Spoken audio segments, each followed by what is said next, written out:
Algumas coisas eu estou lendo aqui para facilitar que não se erre o texto. Então eu tenho a consciência que esses capítulos básicos sobre os vinhos são incompletos e, obviamente, não poderiam cobrir os imensos e complexos conhecimentos dos povos sobre os vinhos.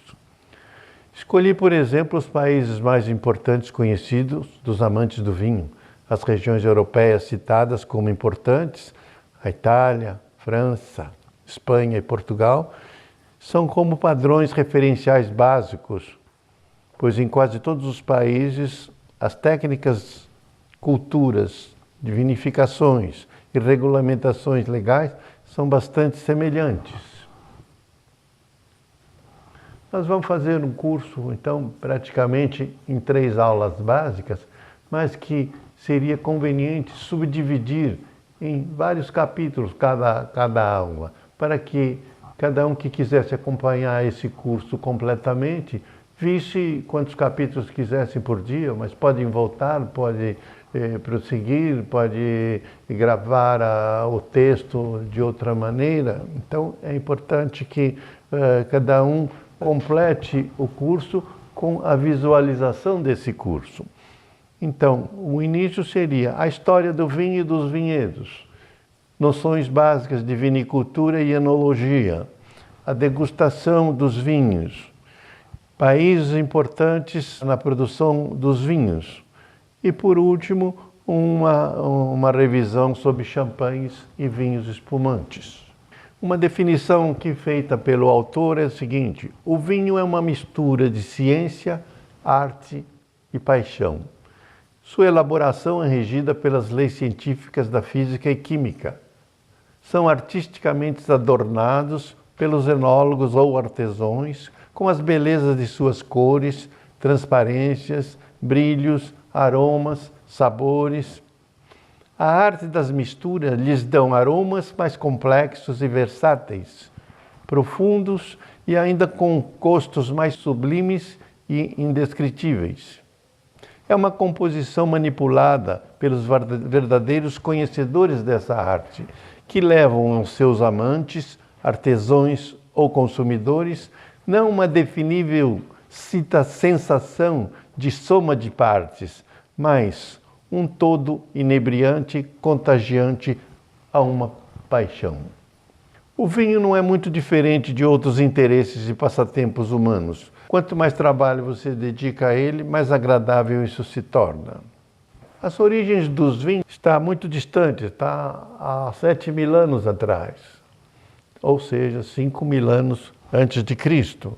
A divulgação, a distribuição, o desenvolvimento do vinho, saindo da Geórgia, veio para o Oriente Médio, do Oriente Médio passou para a Grécia, da Grécia passou para o sul da Itália, do sul da Itália para Roma e distribuiu-se em todo o Império Romano. No Egito foi onde o vinho foi mais bem desenvolvido, melhor apreciado e havia uma tendência ou uma compreensão muito boa do vinho. Então foi no Egito que se desenvolveu os melhores vinhos desta caminhada de divulgação do vinho.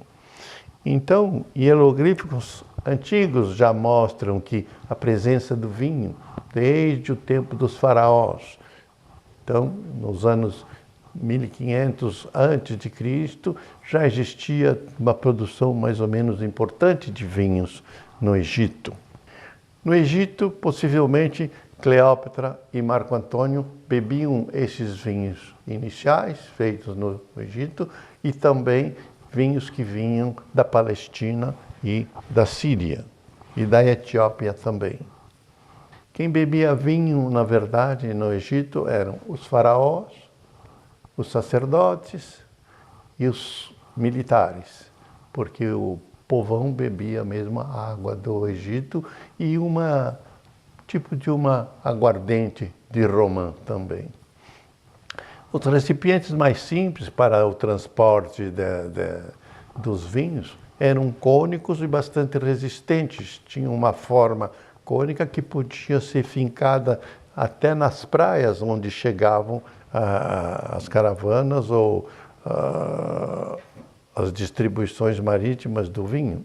Como na antiguidade também, pela dificuldade do transporte, existiam essas ânforas cônicas, mas também havia um transporte em bolsas costuradas com peles de animais. Então, a cultura dos vinhos saíram do Oriente Médio e devagarzinho foram entrando para a Grécia. Então, Hipócrates e Asclépios, meus colegas médicos, bebiam vinhos de toda a península plantada e já era uma bebida cara, pois 100 litros de vinho valia meio boi ou 300 quilos de trigo. Ao passo que vinhos de uma região chamada Chio, ou Quio, porque no Mar Egeu, era lá nas regiões da Grécia, 38 litros do vinho valiam 2 bois e 1.400 quilos de trigo. A cultura de todos os vinhedos italianos começou pelo sul da Itália e devagarzinho foi se dirigindo mais para o centro da Itália, foi se dirigindo para Roma e em Roma, na capital de todo o Império Romano, começou a ser distribuída por todo o Império Romano. Bem mais tarde, né, já no século XIV, XV, XVI, das grandes descobertas, o vinho foi trazido para as Américas, principalmente com o movimento religioso, porque os padres precisavam dos vinhos para as missas. Em ano 1493 foi para o Chile, em 1562 já estava nos Estados Unidos e no Brasil, obviamente. Depois desta fase americana, daí então houve uma divulgação do vinho que foi já em 1788, que foi para a Austrália e Nova Zelândia. A cultura dos vinhedos não é aleatória. Uva plantando dá em qualquer terreno, em qualquer parte do mundo, mas uvas de qualidade boa para se produzir vinhos não são em todos os lugares que elas nascem. Os vinhos de boa qualidade são produzidos entre os paralelos 30 e 50 no hemisfério norte e 30 e 40 no hemisfério sul. É onde elas se dão muito bem. E a plantação do vinhedo também não é de qualquer maneira. Existem legislações em todos os países que deve ser plantada a uva com uma certa distância entre um pé e outro. E dentro de um mesmo terreno existe uma certa população permitida para esses vinhedos. Este slide que mostra as mudas nascendo, estão todas dentro de um padrão de uma determinada região vinícola. Durante 7.000 anos, os pés eram chamados francos, ou seja, a uva que se plantava, nascia um pé e se fazia o vinho daquele pé. Mas no fim do século XIX veio uma praga que atacou todos os vinhedos do mundo inteiro, chamada Phylloxera vastatrix. Essa Phylloxera era um ácaro que destruía, ou seja, que ele gostava mesmo de comer o caule e as raízes das videiras. Houve então uma solução. Esse ácaro que veio dos Estados Unidos também foi combatido pelo próprio Estados Unidos. Os Estados Unidos desenvolveu um tipo de enxerto que abriga uma videira que é resistente ao ácaro.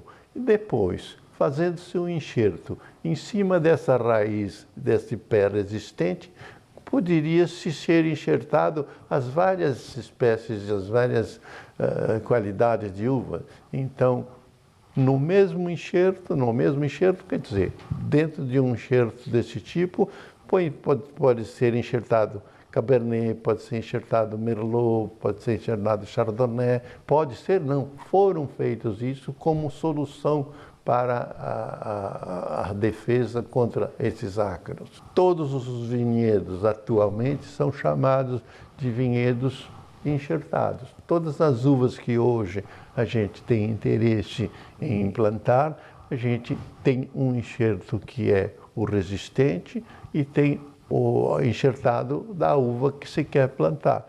E esse enxerto produz uma uva normalmente como se fosse daquela qualidade que foi enxertada.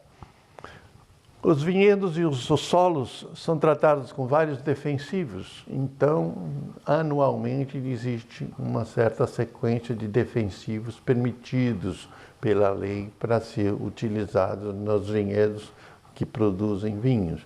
Ainda existem alguns outros meios de defender os vinhedos. Por exemplo, aqui nesse slide a gente está vendo um que é um clos. Clos é um vinhedo que é cercado por um muro, e esse muro defende um pouco contra essas pragas e contra as outras coisas, e também começa a vir a ideia de que um clos é um vinhedo protegido, mas um vinhedo mais nobre. E ele sendo mais nobre, então vira marca do vinho, vira um clos do Vougeot, que é esse que nós estamos vendo no slide. Aqui a gente está prestando atenção nos vinhedos e esquece que está dirigindo um carro. Então o carro às vezes sai fora da estrada e a gente tem que depois cuidar do assunto. Mas é uma vista dos vinhedos do sul da França. Então, como nós já dissemos, existem essas duas faixas de paralelos que são, então, favoráveis a produzir uvas de boa qualidade para se fazer os vinhos. Então, geralmente esses terrenos são pobres, secos, arenosos e calcários. Por quê? Porque a uva, ou melhor, a parreira, tem que fazer um certo esforço, tem que penetrar as suas raízes bem baixas e não pode haver acúmulo de água. Então, quase todos os vinhedos são com essas características que eu falei, e além de tudo, ainda tem que existir uma certa inclinação nos vinhedos, que é para essa inclinação não deixar que acumule água, ou seja, diluindo o suco bom que o terreno tem. Então, cada lugar, a gente vê que algumas regiões vinícolas do mundo têm uma certa uva de preferência. A cultura e os vinicultores já definiram que naquele solo, naquela latitude, naquele tipo de terreno, algumas uvas dão melhor e dão pior. Por exemplo, em Bordeaux é a Cabernet Sauvignon, é a Merlot. Na Borgonha são as uvas Pinot. Então, não é que a gente queira, só pode ser plantada dessa, mas a experiência mostrou que alguns terrenos são especiais para alguns tipos de uva. Então, a legislação que protege os bons vinhos faz com que obriguem a você a plantar naquele terreno aquela uva para se conseguir o vinho daquela qualidade. E em Bordeaux tem a Cabernet, na Borgonha Pinot Noir, no Piemonte a uva Nebbiolo, e no Novo Mundo quase todos os tipos de uvas são plantadas porque não há uma legislação rígida. Então pode ser plantado as mais variadas uvas que na Europa tem um certo regionalismo, já no Novo Mundo é mais liberal e se planta de tudo um pouco, e os vinhos também são de ótimas qualidades. Então, nesse slide agora vemos o solo favorável para um bom vinho. Seco, permeável, arenoso, pedregulhoso, calcário, de boa drenagem, geralmente em solo de colina. Aqui, por exemplo, um solo espanhol, da região do Jerez, chamado arenoso. Aqui, um solo pedregulhoso, como da região do Châteauneuf-du-Pape. Aqui, um solo super árido, que é na região do Porto, onde fazem os vinhos do Porto. Então, vemos um cascalho difícil, mas incrivelmente parece que não pode se plantar uma coisa aqui, e eles plantam as uvas dentro desse solo. Podemos ver no slide que é só pedras praticamente.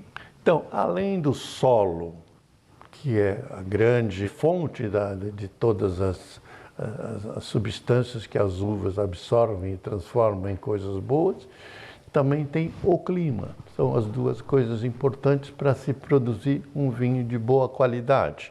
Então, o clima de boa qualidade, como vocês veem no slide, é um temperado, regular, dias quentes, noites frias e com uma diferença de temperatura grande entre a noite, que é fria, e o dia, que é quente. Isto dá esta característica importante para dar vinhos de boa qualidade.